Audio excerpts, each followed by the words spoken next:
Assalamualaikum warahmatullahi wabarakatuh. Sobat Misteri Sunyi Mencekam, senang sekali kami bisa kembali hadir menjumpai Anda. Seperti biasa kami akan menyuguhkan cerita-cerita misteri. Dan untuk kali ini kami sudah menyiapkan sebuah kisah misteri yang berjudul Ada Apa Dengan Jalan Karanggetas Cirebon. Bagi masyarakat Cirebon dan sekitarnya, Jalan Karanggetas Kota Cirebon bukanlah hal yang asing, sebab di deretan bangunan toko yang berjejer di kawasan tersebut, ada sebuah masjid yang diberi nama Jagabayan.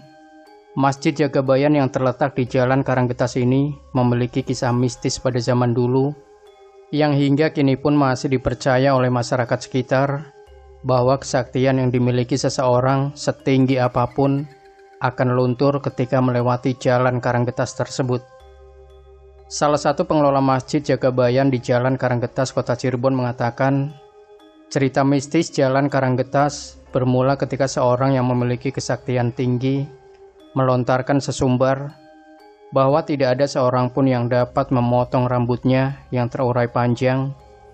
Dirinya menuturkan pria sakti tersebut bernama Syekh Magelung, yang akhirnya keangkuhannya runtuh di Jalan Karanggetas oleh seorang kakek yang ternyata adalah Syarif Hidayatullah atau Sunan Gunung Jati, salah satu dari Wali Songo. Kemudian Syekh Magelung berguru tentang ajaran Islam kepada Syarif Hidayatullah di Masjid Jagabayan. Katanya, Jalan Karanggetas dijadikan simbol terpotongnya rambut Syekh Magelung Sakti yang sesumbar atau sombong, sedangkan makna Karanggetas sendiri artinya patah atau terpotong. Hingga kini Jalan Karanggetas menjadi semacam tempat steril dari berbagai ilmu gaib. Apalagi bagi mereka yang memiliki ilmu gaib dan sombong, maka akan luntur atau sial ketika melintasi Jalan Karanggetas. Muhammad Syam Magelung Sakti pada waktu itu derajatnya sudah mencapai waliullah kamil. Namun dalam hal makom, beliau belum ada apa-apanya dengan makom Qutbul Kautlak yang barusan misteri bedarkan tadi. Kami lanjutkan ke cerita semula.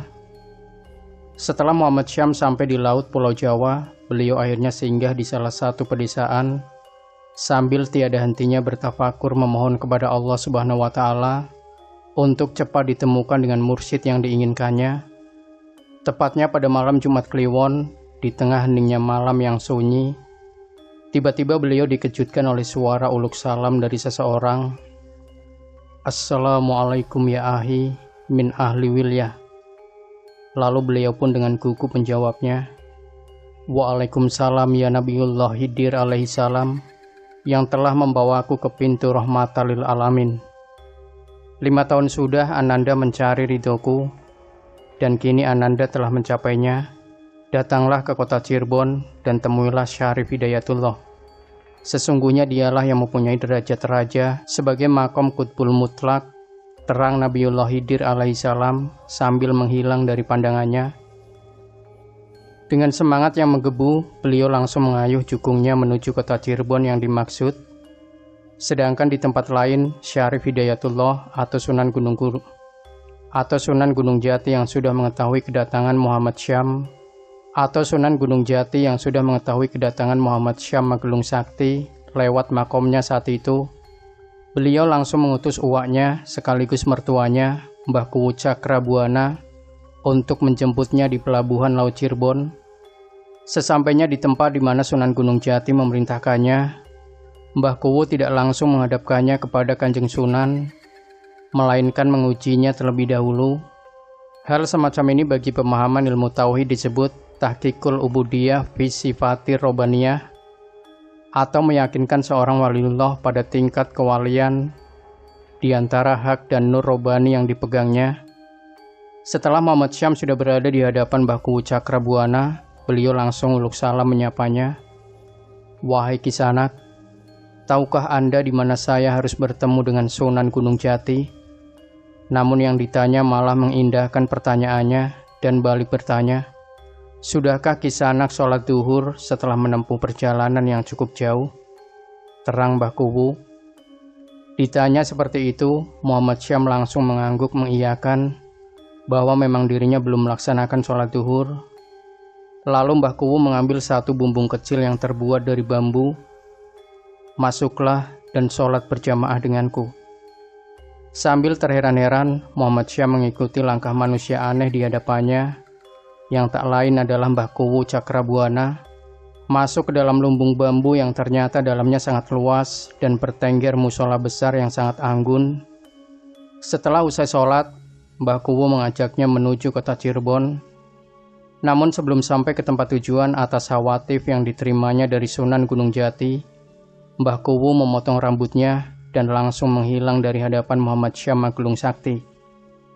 Tahu rambutnya telah terpotong, beliau langsung berkeyakinan bahwa tiada lain manusia tadi atau Mbah Kuwu adalah Sunan Gunung Jati yang dimaksud. Lalu beliau pun memanggilnya tiada henti hingga keseluruhan pelosok desa.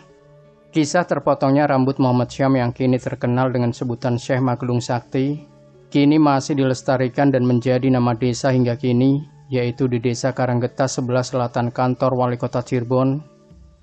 Dan tahukah Anda berapa meter rambut Syekh Magelung Sakti sesungguhnya? Yaitu 340 meter, atau sepanjang jalan Karanggetas, antara perbatasan Desa Pagongan hingga lampu merah Pasar Kanoman. Panjangnya rambut Syekh Magelung Sakti ini sudah dapat restu dari beberapa ulama Hosois seperti Syekh Aulia Nur Ali, Syekh Kamil Ahmad Rusmi, Syekh Ahmad Sindang Laut, Syekh Asnawi bin Subki Gedongan. Dengan rasa bersemangat, Muhammad Syam terus mencari keberadaan Sunan Gunung Jati yang dianggapnya barusan memotong rambutnya. Beliau terus berlari sambil memanggil nama Sunan Gunung Jati terus-menerus. Pada suatu tempat, tanpa disadari olehnya, beliau masuk dalam kerumunan orang banyak yang tak lain sedang dibuka perlombaan memperebutkan putri cantik dan sakti, Nyimas Gandasari Panguragan.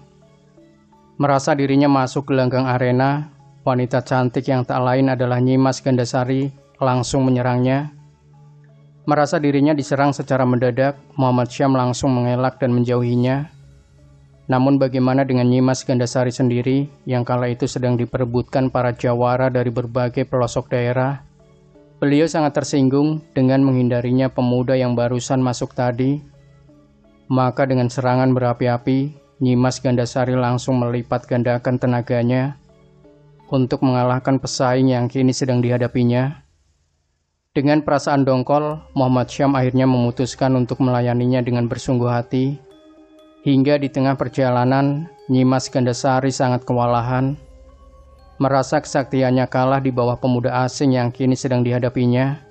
Maka dengan sekali loncatan, Nyimas Gandasari berucap, "Ya Kanjeng Susuhan Sunan Gunung Jati, ya Jabarutihi, ila sultamil alam, kun fayakun, la ilaha illallah, Muhammad Rasulullah." Lalu beliau langsung terbang ke awang-awang dengan maksud agar pemuda tadi tidak sampai mengejarnya. Lain dengan jalan pikiran Muhammad Syam waktu itu. Setelah beliau mendengar nama Sunan Gunung Jati disebutnya, beliau tambah berambisi untuk mencari tahu. Maka disusullah Nyimas Gandasari hingga sampai tangan kanannya terperangkap. Merasa dirinya panik, Nyimas Gandasari langsung melepaskan tangan Muhammad Syam sambil tubuhnya menukik tajam ke bawah. Pada saat yang bersamaan, Sunan Gunung Jati yang sedang tafakur di Sungai Kalijaga kedatangan Nyimas Gandasari yang wajahnya terlihat pucat pasi, dan sambil menuding ke arah depan Nyimas Gandasari, memohon kepada gurunya agar pemuda yang mengejarnya tidak melihat dirinya. Lalu dengan menyelipkan tubuhnya di bawah bekiak kakinya, Kanjeng Sunan Gunung Jati berkata pada pemuda yang barusan datang di hadapannya, "Wahai Kisanak, Anda mencari siapa di tempat yang sepi seperti ini?" Lalu Muhammad Syam pun menjawabnya, "Kisanak, mohon maaf, sesungguhnya saya datang kemari mencari gadis untuk meminta bantuannya. Di mana saya bisa menemui Sunan Gunung Jati?" Dengan tersenyum, akhirnya Sunan Gunung Jati melepaskan wujud kecil Nyimas Gandasari ke wujud semula dan meminta berterus terang dengan apa yang pernah diikrarkan sebelumnya, yaitu wajib mematuhi janjinya untuk menikah dengan orang yang mengalahkan kesaktiannya. Demikian Sobat Misteri Sunyi Mencekam, jangan lupa berikan komentar Anda, like, share video ini, subscribe channel Sunyi Mencekam. Dan kembali nantikan cerita-cerita misteri terbaru dari kami. Wassalamualaikum warahmatullahi wabarakatuh.